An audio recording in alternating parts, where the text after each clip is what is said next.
Bonjour, bienvenue pour cette nouvelle vidéo. En fait, aujourd'hui, je voulais vous parler de quelque chose quand même qui a évolué chez moi. En fait, c'est le matérialisme. Voilà, par exemple, c'est vrai qu'étant plus jeune, j'avais tendance à être boulimique au niveau du matérialisme vers entre 20 et 25 ans, et ce qui m'a valu justement des problèmes, entre guillemets, avec ma banque, parce que justement, j'avais tendance à trop dépenser. J'avais pas la notion, j'avais pas une énorme notion de l'argent. Et enfin, du moins, pas la meilleure notion de l'argent. Et c'est vrai que je dépensais un peu dès que je voyais un truc qui m'intéressait. Bon, il y avait les copains qui lançaient des mouvements, par exemple, ouais, yo, on va faire tel truc, on va, mais il faut de l'équipement pour ça, et puis patati patata. Du coup, moi, j'avais tendance à beaucoup investir, quoi, pour, genre, par exemple, des sports aquatiques et tout ça. Il fallait une combinaison, il fallait des trucs, puis j'avais tendance à flamber, plus les jeux vidéo, plus le cannabis, plus les soirées, plus, hein, certains vêtements et compagnie. Pas forcément de la marque, mais il y avait quand même des vêtements à acheter et tout. Ce qui fait que j'ai vite plongé. Donc, et puis il y avait cette sensation bizarre de le fait d'acheter par exemple le bien, et après une sensation d'angoisse qui arrivait derrière après l'achat de ce bien, comme une forme de culpabilité. Voilà, donc c'était compliqué à gérer, hein, sachant que bon bah j'étais un peu dans le test, je voulais tester plein de trucs et tout ça, et donc, bah, il fallait de la ressource, mais le problème, c'est que la ressource, elle était. Ma dépense de ressources était bien au-dessus de ce que je touchais, quoi. Donc, s'en est suivi que justement, j'ai eu des problèmes financiers. Problèmes financiers, puis là, à un moment donné, j'ai dit stop, quoi. J'ai dit stop, là, il va falloir vraiment inverser la tendance, parce que sinon, je m'en sortirai jamais, quoi. Et puis, je pense que c'est l'électrochoc d'être bien, bien, bien, bien à découvert qui m'a dit là, voilà, il faut mettre un coup de frein. Et du coup, j'ai commencé à faire attention. Alors, bien sûr, j'avais toujours des envies forcément d'acheter et tout ça, mais c'était plus mesuré. J'ai remarqué que quand c'était mesuré, j'avais pas ce mal-être. Mais dès que je commençais à dépenser, dépenser, dépenser, dépenser, là, tout de suite, j'avais un mal-être qui venait, et comme une angoisse et une culpabilité. Et puis, je voyais bien que en fait, j'allais chercher à l'extérieur, alors qu'il fallait travailler l'intérieur. La richesse était intérieure et non pas attraper à l'extérieur ce qui me manquait à l'intérieur. Hein, c'est ce que j'avais tendance à faire. Et à partir du moment où, au fil des années, où j'ai commencé à voir qu'il y avait plus de choses simples qui pouvaient m'apporter énormément de choses du point de vue intérieur, j'ai commencé à réduire les achats extérieurs. Voilà. Mais c'est vrai que maintenant j'en suis à un stade où des petites choses font un énorme bonheur, alors qu'avant il me fallait beaucoup de choses pour peu de bonheur. Voilà, la tendance c'est complètement inversée. Alors bien sûr j'ai toujours des envies impulsives, mais par exemple de consommer, mais on va dire que quand même c'est beaucoup plus régulé, quoi, hein. C'est beaucoup plus stable, hein. C'est une fois par mois, à tout casser, que je me prends un truc pour me faire plaisir. Limite, il y a les priorités, ça c'est la nourriture, la santé, le sport. Voilà, ça c'est des investissements euh, auxquels je suis en adéquation à 100%, c'est-à-dire il n'y a pas de regret, pas de culpabilité, parce que je sais que c'est des choses qui vont m'apporter du bien. Voilà, un investissement pour le bien, la santé, tout ça. Et quand c'est plus du domaine de l'amusement, voilà. C'est là que par contre je peux avoir une certaine culpabilité encore par moment, mais c'est pas tout le temps, quoi. C'est pas tout le temps. Et puis aussi le fait d'offrir à l'autre.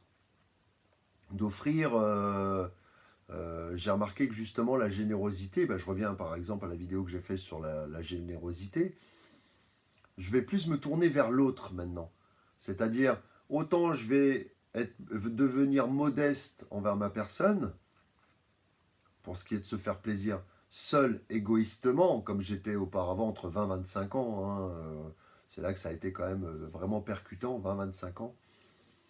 Et bien maintenant, j'ai complètement inversé. C'est que déjà, j'ai commencé à réduire donc mes dépenses égoïstes, entre guillemets, hein, si on peut les appeler des dépenses égoïstes, c'est-à-dire auto-centrées, voilà, vraiment pour moi, pour ma petite personne, déjà. Et après, en deuxième temps, j'ai commencé à, le fait que j'avais un peu de ressources qui montaient un peu, à donner aux autres. Et j'ai vu le plaisir que ça procurait de donner aux autres.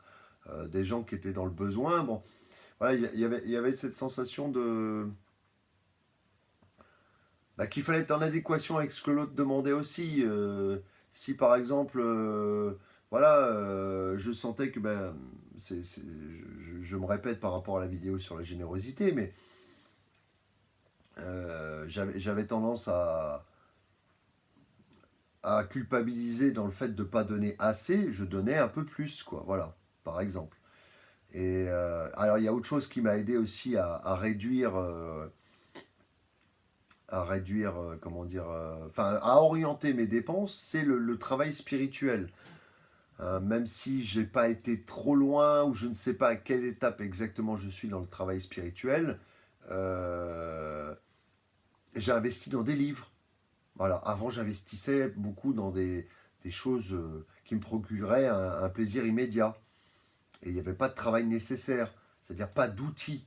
C'était pas des outils. C'était là maintenant, on va dire que les livres, c'est des outils qui me permettent, en les relisant à chaque étape de ma vie, par exemple, de progresser intérieurement. Donc déjà, ça reste sur le travail intérieur, mais c'est des outils pour le travail intérieur. De l'apprentissage. Voilà. Euh, Après, bon, c'est vrai que c'est pas simple comme ça, parce que ça demande un investissement quand même, ça demande du temps, et de là à ce que ça vienne justement, ça procure du plaisir,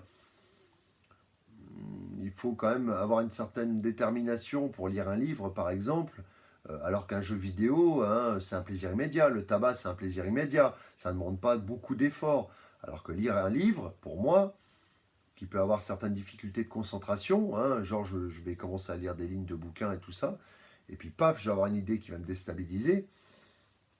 Euh, Ça demande plus d'énergie, mais la récompense est là derrière. Et la récompense, c'est ce que je voulais vous dire aussi par rapport au matérialisme, c'est que tout ce qui est objet, tout ce qu'on a acheté de matériel dans cette vie, quand on partira de cette terre, du moins quand la mort arrivera, ça ne sera plus à nous. De toute façon, le matériel n'est pas à nous. Voilà. Hein, ne nous appartient pas. On a l'impression qu'il nous appartient, mais dans le temps, déjà, il peut se produire soit que le matériel tombe en panne, par exemple, donc il faut en racheter un autre et un truc comme ça. Donc déjà, il n'est pas éternel. C'est vrai qu'on a cette sensation que le matériel est éternel, mais il n'est pas éternel. Quand on se rend compte que, en fait, c'est du furtif, c'est du... Voilà, ça n'a qu'une durée. Moi, c'est vrai qu'à un moment donné, je me mettais encore en tête que ça allait durer éternellement. Je montais une petite collection, par exemple, de jeux vidéo en me disant, je vais la garder jusqu'à des âges avancés. Mais de toute façon, même au bout d'un moment, même si le matériel tient le coup, quoi, dans le temps, euh, au bout d'un moment, je ne serai plus sur cette terre. Donc, de toute façon, le matériel ne sera plus à moi. Par contre, dans le développement personnel et dans les bouquins, l'investissement que j'ai fait dans des livres, là, il m'apporte des choses intérieures. Tout ce qui est travail intérieur, ça, on l'emporte avec soi après la mort. Voilà. Donc, de par nos expériences, de par les acquisitions matérielles, les livres et tout ça, on emporte ça avec soi. Et c'est là que la richesse est beaucoup plus intéressante à obtenir. La richesse intérieure. Voilà, le travail intérieur. Donc voilà, c'était richesse matérielle ou richesse spirituelle. Mon camp est choisi. Je préfère être dans le partage et la richesse spirituelle. Voilà. Je vous remercie pour cette petite vidéo et je vous dis à bientôt. Au revoir.